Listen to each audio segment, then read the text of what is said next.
Bueno, y comenzamos una nueva playlist en Sociología de las Cosas, que es la de las sociedades antiguas. Y es que tenemos la costumbre de que en sociología estudiemos mucho a la sociedad moderna, a la sociedad postindustrial, industrial y postindustrial, pero es que antes existían sociedades y también eran estudiadas. Así que bueno, vamos a darle lugar a todo aquello que pasó antes de la primera revolución industrial. ¿Sabías que hubo un pueblo africano que conquistó Egipto? Lo gobernó dándole una dinastía de faraones y aparece decenas de veces en la Biblia, pero casi nadie recuerda su nombre. Y es que como la sociología se constituye como ciencia en la edad contemporánea, mucho antes ya había funcionarios de los reinos e imperios observando cómo vivían otros pueblos, cómo se organizaban, qué comían, en qué creían y cómo elegían a sus gobernantes. Y una de las sociedades que fue estudiada en la antigüedad fue la de los cusitas, nubios o etíopes, un pueblo milenario que probablemente nunca estudiaste en la escuela. Sin embargo, abastecieron a Egipto de oro, cobre, sal, hierro y piedras preciosas como por ejemplo la cornalina, controlaron el comercio de marfil, incienso y ébano y llegaron a convertirse en faraones de Egipto. Aún hoy muchos nubios aseguran descender de esos faraones de la dinastía 25 de Egipto. Y aquí vamos a adentrarnos en su historia social. Los nubios casi no dejaron textos históricos propios, entonces, ¿cómo sabemos cómo vivían? Bueno, gracias a 4 fuentes. La primera, la Biblia. Lo menciona varias veces como reino de Cus, y esto aparece en el Génesis, Números, Crónicas, los libros de Reyes, Isaías, Jeremías y los libros de los profetas Ezequiel y Daniel, y también en los Salmos. Siempre aparece mencionado el reino de Cus, pero nadie te aclara a qué se refería. Otra de las fuentes son los registros comerciales egipcios. La tercera, los autores griegos y romanos como Heródoto en el siglo V a.C., que fue el primero que los estudió, y luego Diodoro, Estrabón, Plinio y Claudio Ptolomeo, que es justamente Ptolomeo el recopilador de la información geográfica más completa de la región.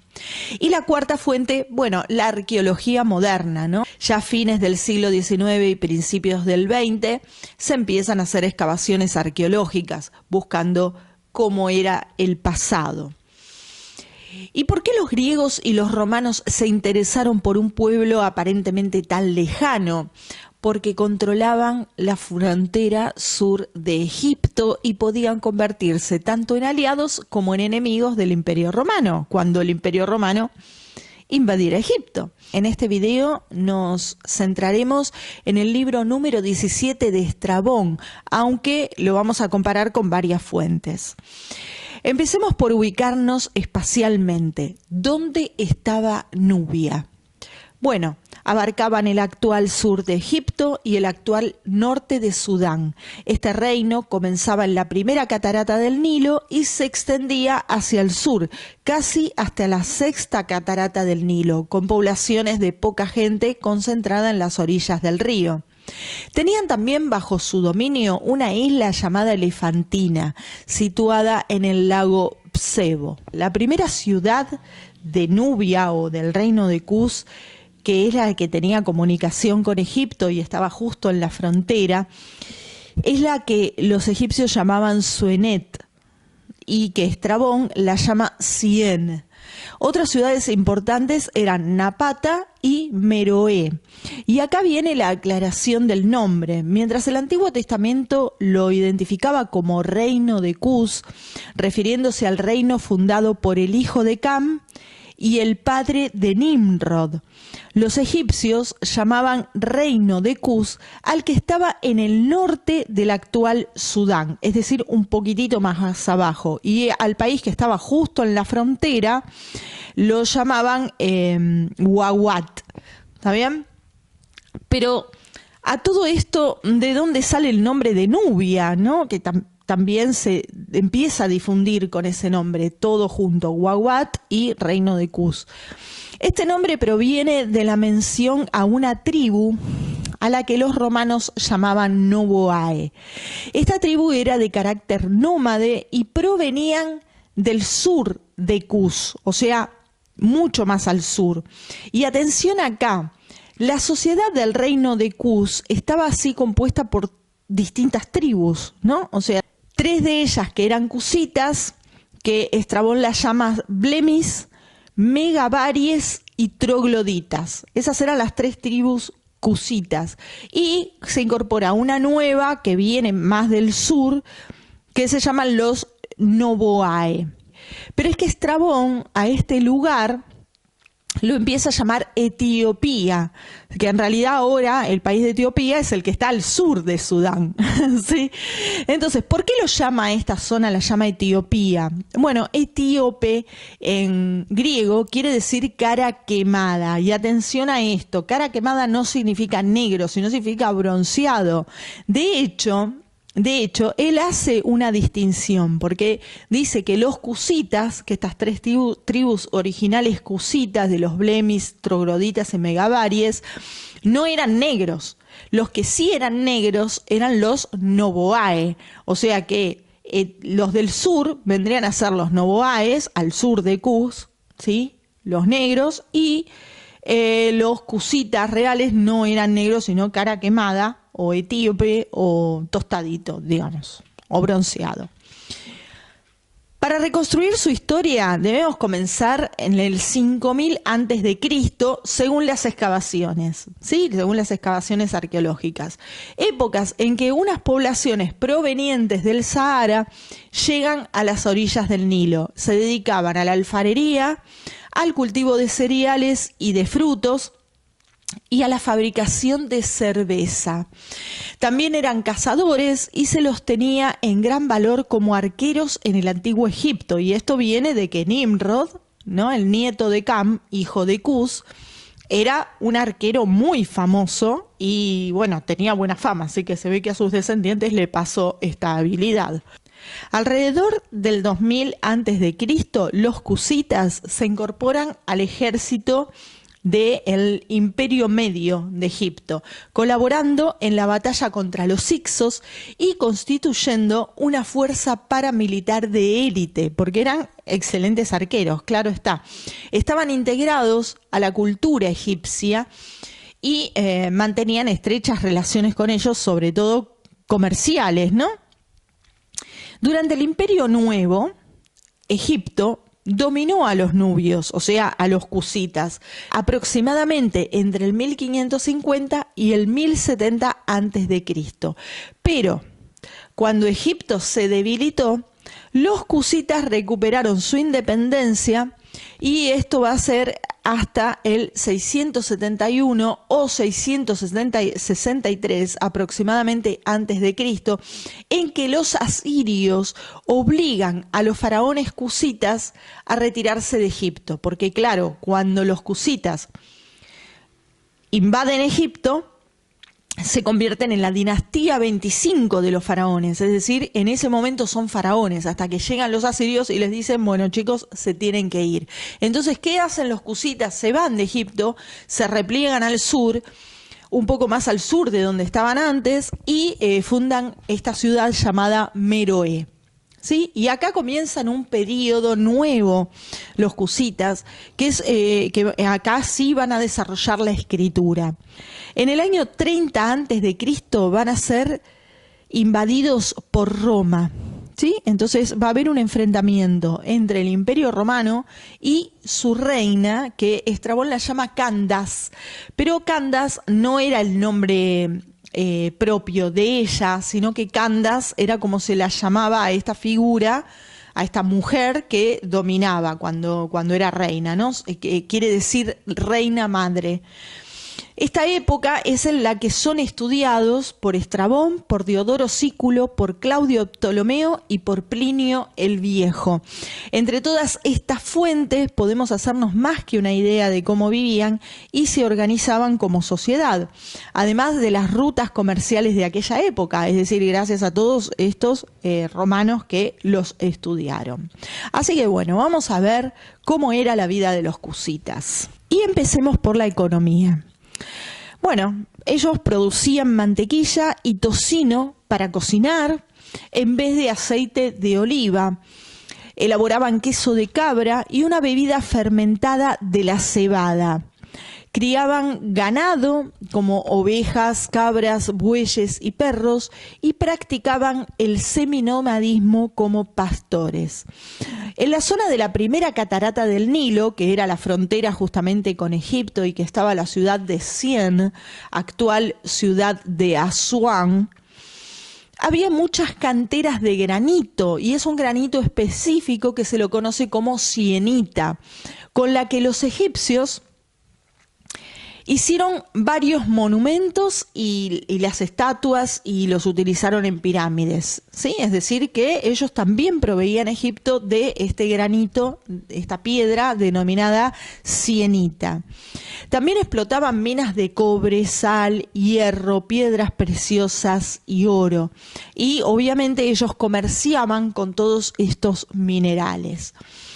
Bien, tenían una organización social que se basaba en tener una ciudad principal, que en ese momento era Suenet o Sién, y toda la zona de alrededor de la ciudad de Sién, toda esa zona se la llamaba Baja Nubia, es decir, los romanos la llamaban Baja Nubia, que lo que ahora sería el sur de Egipto, desde la primera catarata del Nilo, y alrededor de Asuán, todo eso era la Baja Nubia. Y después, lo que hoy sería la zona norte del actual Sudán, eso sería la Alta Nubia.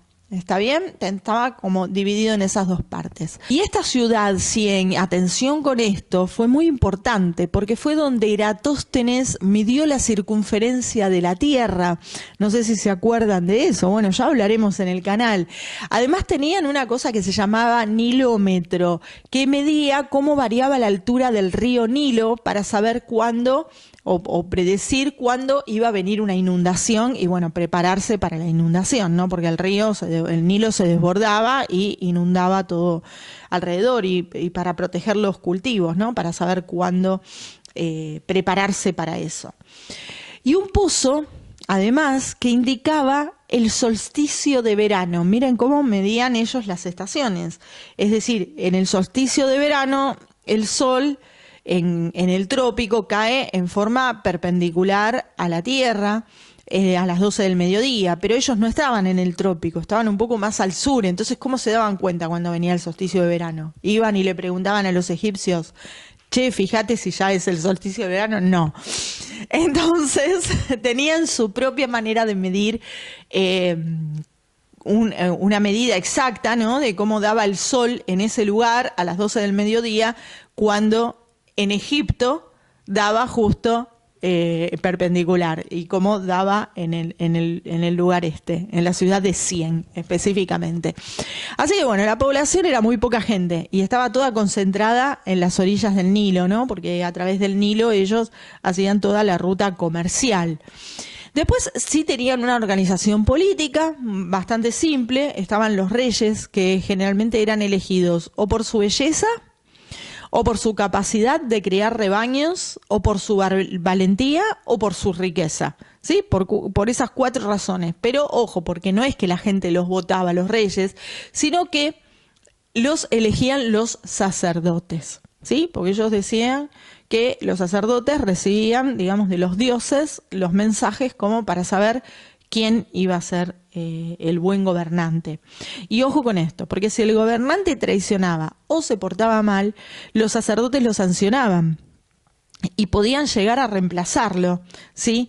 Y bueno, y hay algo más, porque si ese rey, que estaba acompañado por toda una corte, ¿sí? O un consejo, que podríamos llamarlo así, Si ese rey cometía alguna traición o se comportaba mal o estaba fuera de lo que los dioses habían solicitado a través de los sacerdotes y no les hacían caso, entonces lo sancionaban al rey, pero ojo, porque la sanción que le ponían al rey era la misma que le iban a poner a todo el consejo, así que el consejo se cuidaba de marcarle el paso al rey para ellos no salir perjudicados también.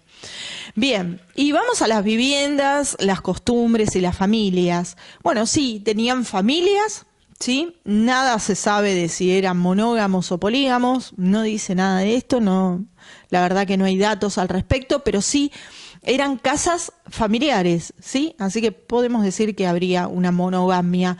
Las casas estaban hechas de madera, de palma partida y adobe, ¿sí? Hacían como una masa. Y solían tener cerca árboles, lógico, porque son lugares de poca sombra, como palmeras, perseas. La persea es algo parecido al árbol de la palta, acá en Argentina, o aguacate para los españoles. Otro árbol que se llama ébano, que es de donde se suele sacar esa madera negra, que hacen todas esculturas, y la queratia. La queratia es un árbol de la familia de los algarrobos, ¿sí? Muy bien, con todo eso, ellos lo utilizaban ya sea para hacer muebles, para varias cosas, ¿sí? O inclusive para venderlo.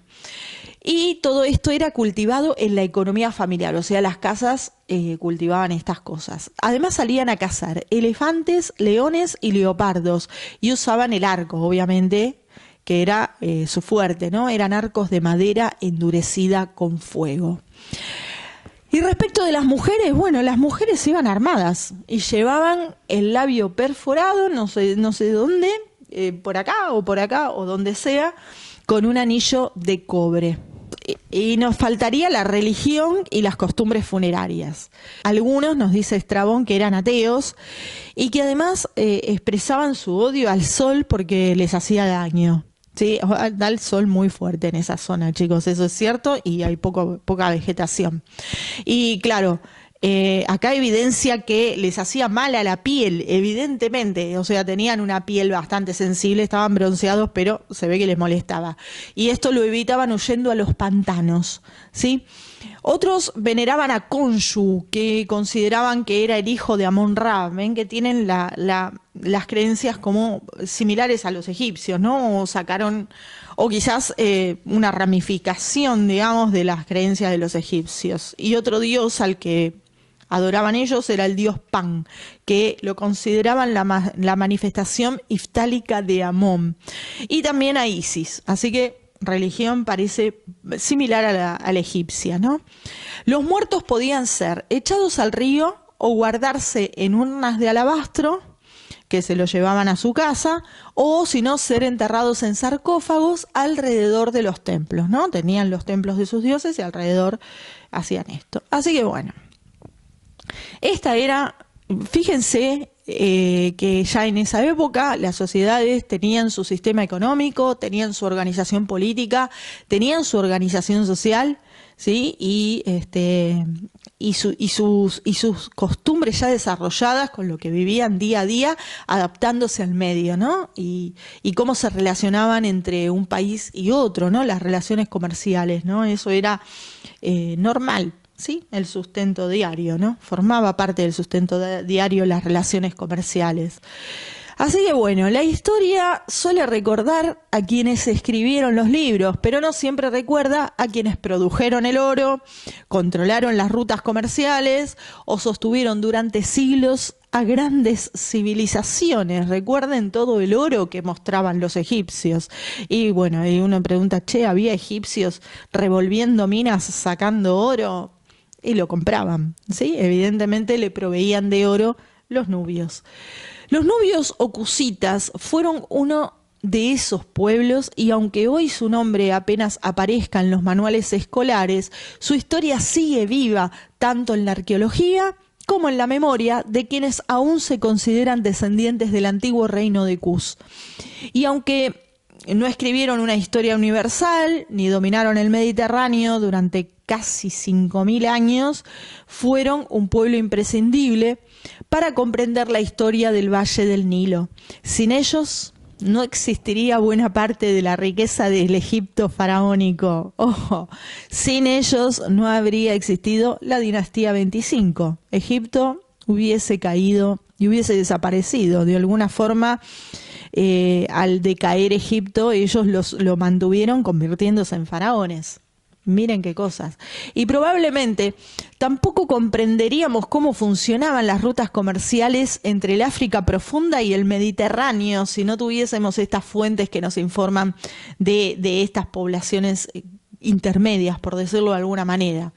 Pero ¿qué pasó después de la invasión romana? Bueno, en la Edad Media la ciudad de Cien tuvo muchísima actividad con sus centros cristianos y monasterios hasta que fueron invadidos por los árabes y su población fue convertida obligatoriamente al Islam.